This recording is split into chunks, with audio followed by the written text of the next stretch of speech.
কারো যদি ন্যূনতম ২ সপ্তাহ বা তার অধিক সময় ধরে এরকম কিছুই ভালো না লাগার একটি ফেজ যায়, তাহলে এটি বিষণ্ণতার একটি লক্ষণ হতে পারে। বিষণ্ণতা সম্পর্কে আপনারা জেনেছেন। আমি আবারও সংক্ষেপে বলছি। যারা আমার ভিডিও নিয়মিত দেখেন তারা জানেন। আর যারা আজকে ১ম দেখছেন তাদের উদ্দেশ্যে আবার একটু করে বলছি। মনটা সবসময়ই খারাপ লাগে, নির্জীব লাগে, মনমরা লাগে।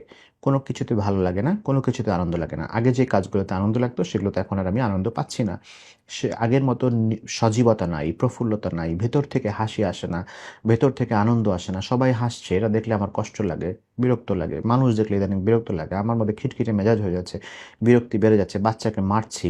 বাচ্চা আমার বাচ্চাগুলো ক্ষতিগ্রস্ত হচ্ছে আমার কারণে এরকম মনে হচ্ছে। ইদানিং ক্লান্ত লাগে, দুর্বল লাগে, শক্তি পাই না, এনার্জি পাই না, চিন্তা, চেতনা সব স্লো হয়ে যাচ্ছে। আমার চলাচল স্লো হয়ে যাচ্ছে, মনোযোগ দিতে পারি না, মেমোরি কমে যাচ্ছে, অনুভূতি কমে যাচ্ছে, আবেগ নাই, দুঃখ নাই, কষ্ট নাই, আনন্দও নাই, কিছুই নাই। এরকম সিম্পটম চলে আসে। ওজন কমে যাচ্ছে, খেতে ভালো লাগে না, আবার অনেকে বেশি খায়, ঘুম আসে না, বা ভোরের দিকে ঘুম ভেঙে যায়। সকালবেলা ঘুম থেকে ওঠার পরে দেখে যে আরও বেশি খারাপ লাগে। দিন গেলে রাত যখন আসে তখন কিছুটা হয়তোবা ভালো লাগে, তাও আগের মতো না। এগুলো সবই বিষণ্ণতার লক্ষণ। কখনো, কখনো এমনই বিষণ্ণতা চলে আসে মনে হয় যে আমার আর বেঁচে থেকে লাভ নাই। জীবনটা মিনিংলেস, জীবনটা অর্থহীন। এই জীবনে কিছু হবে না। হতাশা, তীব্র হতাশা গ্রাস করে। আগাতে আর পারি না, খালি পিছাই, খালি পিছনের কথা মনে পড়ে। আগেই তো ভালো ছিলাম।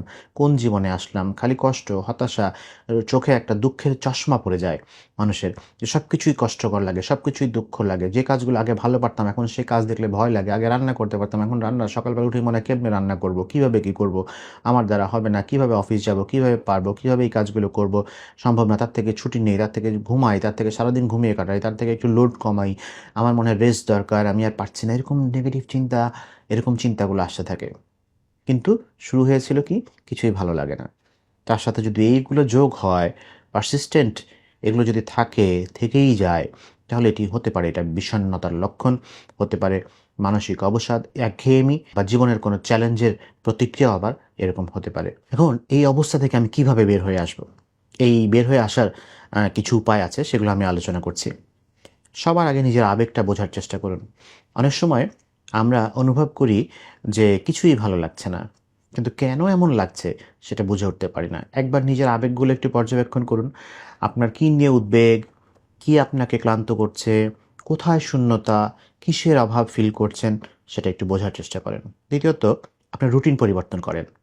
একঘেয়ে অনুভূতি অনেক সময় জীবনে আসে যখন জীবন খুব বেশি প্রেডিক্টেবল হয়ে যায়। যখন প্রতিদিন একই রুটিন অনুসরণ করেন, তাহলে সেটিতে পরিবর্তন আনুন। কোনটার পরে কী হবে সেটা যদি আপনি আগে থেকেই জানেন, অনেক সময় দেখা যায় একঘেয়ে লাগে।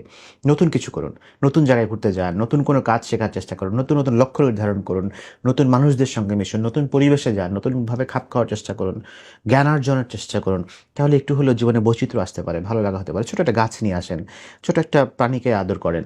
এগুলো জীবনের নতুনত্ব হতে পারে, কিন্তু আসলে ছোট ছোট বিষয়ের সময় মুডকে আপ করে।